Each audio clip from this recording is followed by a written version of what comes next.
Hi friends, good morning. ನೀವೆಲ್ಲ ಹೇಗಿದ್ದೀರಾ? ನೀವೆಲ್ಲ ತುಂಬ ಚೆನ್ನಾಗಿದ್ದೀರಾ ಅಂತ ಅಂದ್ಕೊಳ್ತೀನಿ. ನಾನು ಕೂಡ ತುಂಬ ಚೆನ್ನಾಗಿದ್ದೀನಿ. ಇವತ್ತು ಬಂದು ಬೆಳಗ್ಗೆಯಿಂದನೇ ಬ್ಲಾಗ್ ಸ್ಟಾರ್ಟ್ ಮಾಡಿದ್ದೀನಿ. ಒಂದು ಸೈಡು ಇಡ್ಲಿ ಬೇಯಲಿಕ್ಕೆ ಇಟ್ಟಿದ್ದೀನಿ, ಇನ್ನೊಂದು ಸೈಡು ಹಸಿ ಕಡಲೆ ಸಾಂಬಾರಿಗೆ ಮಡಗಿದ್ದೀನಿ.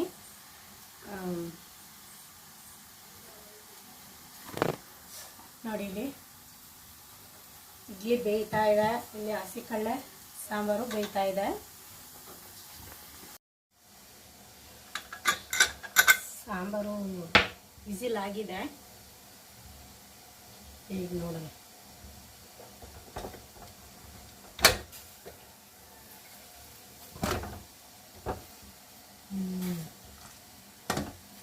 ಚೆನ್ನಾಗಿ ಬಂದಿದೆ ಇದು. ಈ ಕಡೆ ನಮ್ಮ ಇಡ್ಲಿ ಬೆಂದಿದೆಯಾ ಅಂತ ನೋಡೋಣ.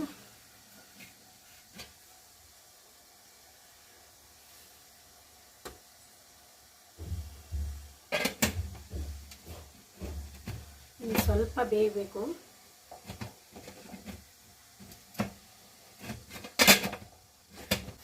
ಇನ್ನೊಂದು 5 ನಿಮಿಷ ಆದರೆ ಇಡ್ಲಿ ಬೆಂದಂಗೆ.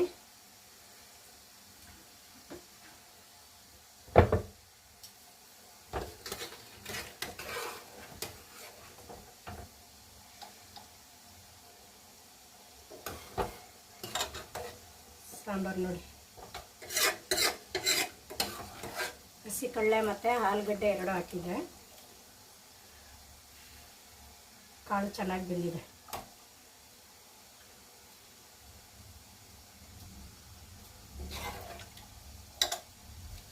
ಖಾರನೂ ತುಂಬ ಚೆನ್ನಾಗಿದೆ.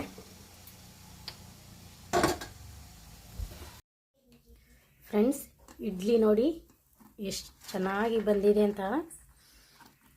ಮಲ್ಲಿಗೆ ಹೂವು ಥರ ಇದೆ, ತುಂಬ ಚೆನ್ನಾಗಿ ಬಂದಿದೆ, ತುಂಬ ಸಾಫ್ಟ್ ಆಗಿದೆ ನೋಡಿ.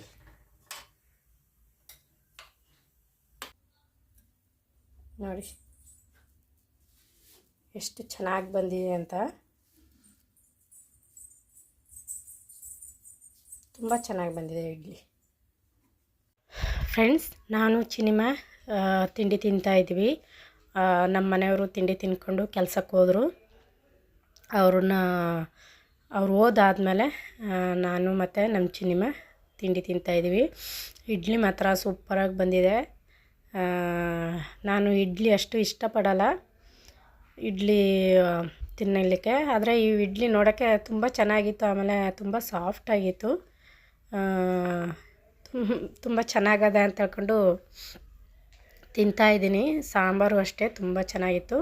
ಹಾಗೆಯೇ ತಿಂಡಿ ತಿಂದ್ಕೊಂಡು ನಾನು ಸೊಪ್ಪು ತಗೊಂಡಿದ್ದೆ, ಒಂದು 20 ರೂಪಾಯಿಗೆ ಸೊಪ್ಪು. ಒಂದು ಕಂತೆ ಅಂದರೆ ಚಿಕ್ಕ ಕಂತೆಗೇ 5 ರೂಪಾಯಿ. ಹಂಗೆ 4 ಕಂತೆ ತಗೊಂಡೆ. ಅದು ಬೇರೆ ಸೊಪ್ಪು ಯಾವುದೂ ಇರಲಿಲ್ಲ, ಬೇರೆ ದಂಟಿನ ಸೊಪ್ಪು ಮಾತ್ರ. ಅದನ್ನ ಕ್ಲೀನ್ ಮಾಡ್ತಾಯಿದ್ದೀನಿ.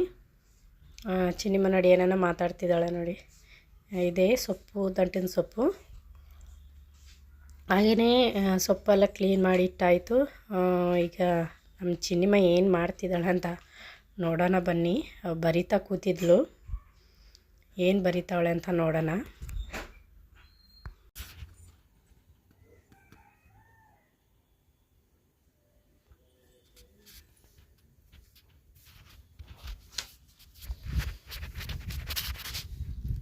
ಏನು ಬರಿತಿದ್ಯಾ? ಏನು ಬರಿತಿದ್ಯಾ? ಬಿ ತೋರಿಸು. ಹಾಂ, ABCD ಬರಿತಿದ್ಯಾ?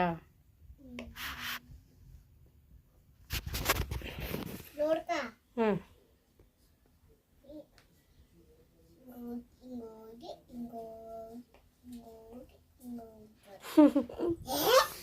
ಇಲ್ಲ AB C ಇಲ್ಲ, D ಅದ. ಎಲ್ಲೇ ಅದಕ್ಕೆ D ಆದಮೇಲೆ E, ಆಮೇಲೆ F.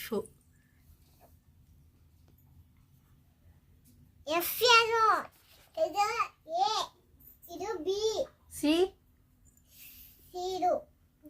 ಬರ್ದಿಲ್ಲ, ಸಿ ಬರ್ದಿಲ್ಲ, ನೀನು ಬರ್ದಿಲ್ಲ.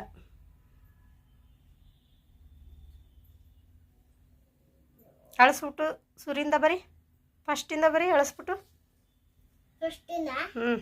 ಅಳಿಸು ಎಲ್ಲ.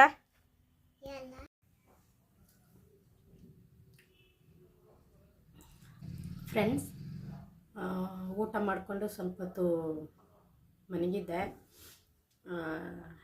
ನಮ್ಮ ಚಿನ್ನಿಮ್ಮ ಇನ್ನೂ ಮನಗಿದ್ದಾಳೆ.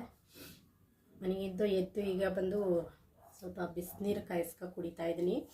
ಯಾಕಂದರೆ ಈಗ ಸ್ವಲ್ಪ ಮಳೆ ಸೀಸನ್ ಅಲ್ವಾ, ಫುಲ್ಲು ಗಾಳಿ ಬರ್ತಾ, ಆ ಗಾಳಿ ಬರ್ತಕ್ಕೆ ನಮಗೆ ನೆಗಡಿ ತಲೆವಾದಿ ಎಲ್ಲ ಸ್ಟಾರ್ಟ್ ಆಗಿಬಿಟ್ಟಿದೆ.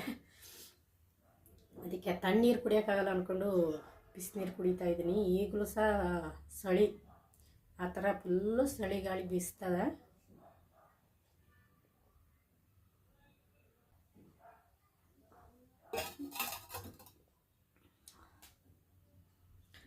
ಚಿನಿಮ ಇನ್ನೂ ಎದ್ದಿಲ್ಲ. ಅವಳು ಎದ್ದೇಳೋಕ್ಕಿಂತ ಮುಂಚೆ ರವೆ ಉಂಡೆ ಮಾಡೋಣ ಅಂತ ಇದ್ದೀನಿ. ಸುಮಾರು ದಿನ ಆಯಿತು ರವೆ ಉಂಡೆ ಮಾಡೋದೇ, ಹಾಗಾಗಿ ರವೆ ಉಂಡೆ ಮಾಡ್ತೀನಿ ಈಗ. ಫ್ರೆಂಡ್ಸ್, ಈಗ ಗೋಡಂಬಿ ದ್ರಾಕ್ಷಿನ ಹುರಿದು ಎತ್ತಿಟ್ಕೊಳ್ತಾ ಇದ್ದೀನಿ. ಹಾಗೆಯೇ ಒಂದು 1/4 kg ಅಷ್ಟು ರವೆನ ನೀಟಾಗಿ ಹುರ್ಕೊಳ್ತಾ ಇದ್ದೀನಿ.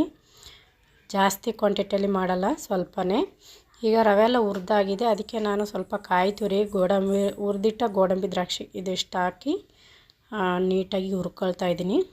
ಅದು ಚೆನ್ನಾಗಿ ಮಿಕ್ಸ್ ಆಗಬೇಕು, ಆ ಥರ ಹುರ್ಕೊಳ್ತಾ ಇದ್ದೀನಿ.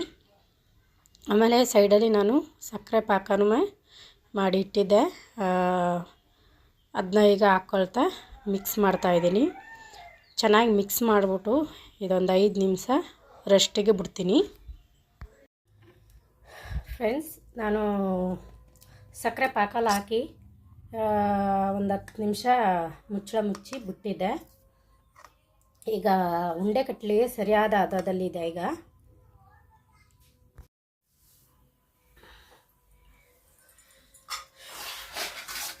ನಾನು ಚಿನ್ನಿಮ ಎದ್ದೇಳೋಕ್ಕಿಂತ ಮುಂಚೆನೇ ಇದೆಲ್ಲ ರೆಡಿ ಮಾಡಿ ಮಡಗ್ಬಿಡೋಣ ಅಂತ ಯೋಚನೆ ಮಾಡಿದೆ. ಅಲ್ಲಿ ನೋಡಿದ್ರೆ ಅವಳು ಅಷ್ಟು ಬೇಗ ಎದ್ಬಿಟ್ಟಿದ್ದಾಳೆ.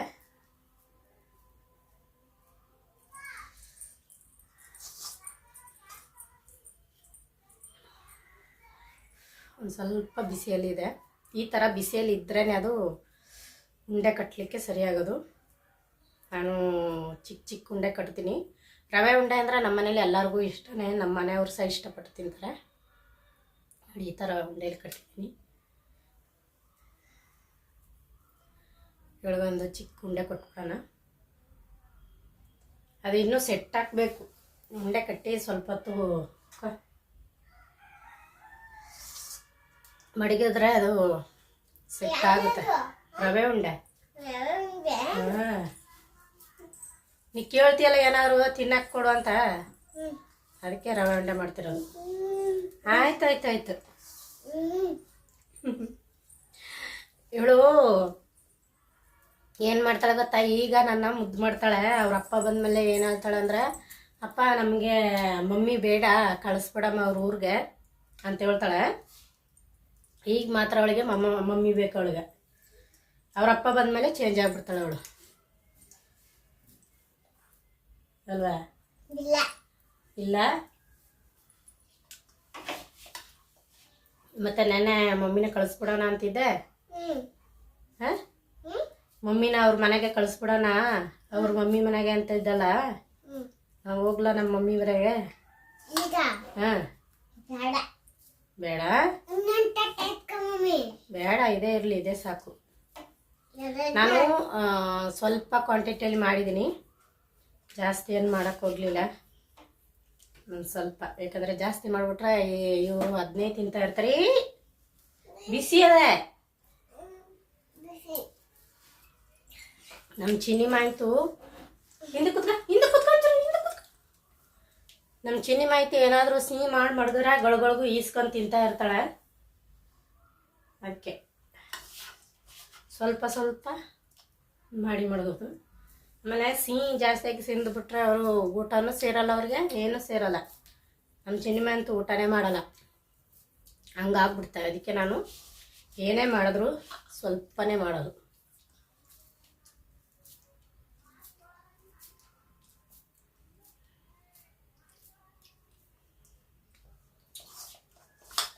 ಯಾವ ಮಾತಾಡ್ತೀನಿ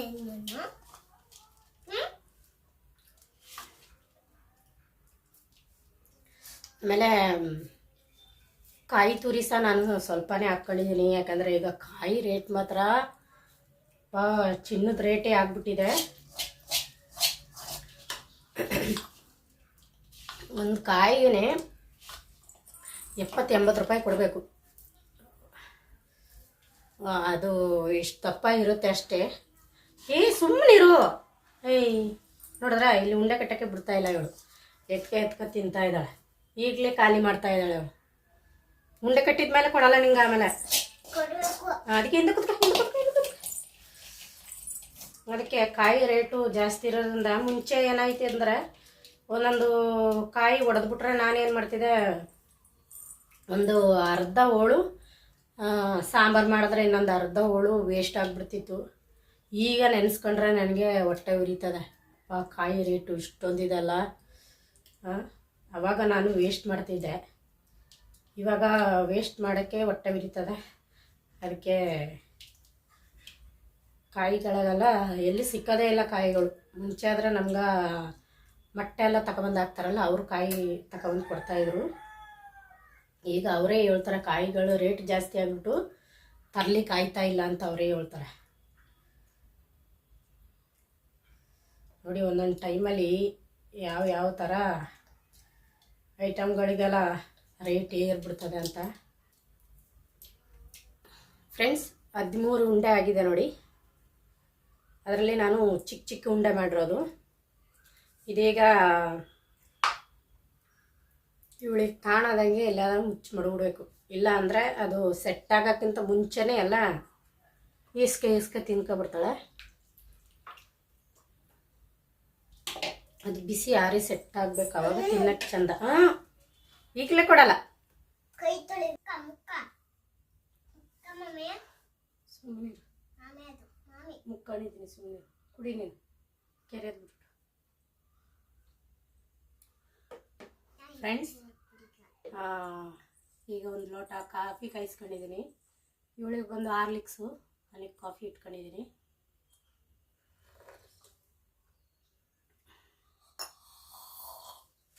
ಹಾಗೆಯೇ ಸೊಪ್ಪು ಕ್ಲೀನ್ ಮಾಡಿ ತೊಳೆದು ಮಡಗಿದೆ. ಈಗ ಅದನ್ನ ಕಟ್ ಮಾಡಿ ಮಡಿಕೊಳ್ತೀನಿ. ರಾತ್ರಿಗೆ ಪಲ್ಯಕ್ಕೆ ಇದು.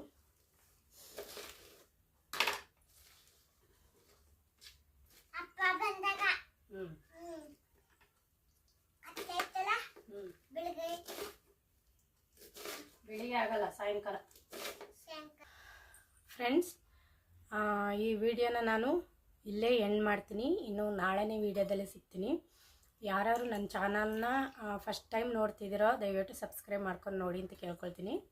ಹಾಗೆಯೇ ಫ್ರೆಂಡ್ಸ್ ಆ್ಯಂಡ್ ಫ್ಯಾಮ್ಲಿಗೆ ಶೇರ್ ಮಾಡಿ, ಕಮೆಂಟ್ ಮಾಡಿ, ಲೈಕ್ ಮಾಡಿ, ನನ್ನ ಚಾನಲ್ಗೆ ಸಪೋರ್ಟ್ ಮಾಡಿ ಅಂತ ಕೇಳ್ಕೊಳ್ತೀನಿ. ನಾಳೆನ ವಿಡಿಯೋದಲ್ಲಿ ಸಿಗ್ತೀನಿ. ಬಾಯ್ ಮಾಡಿಬಿಡು.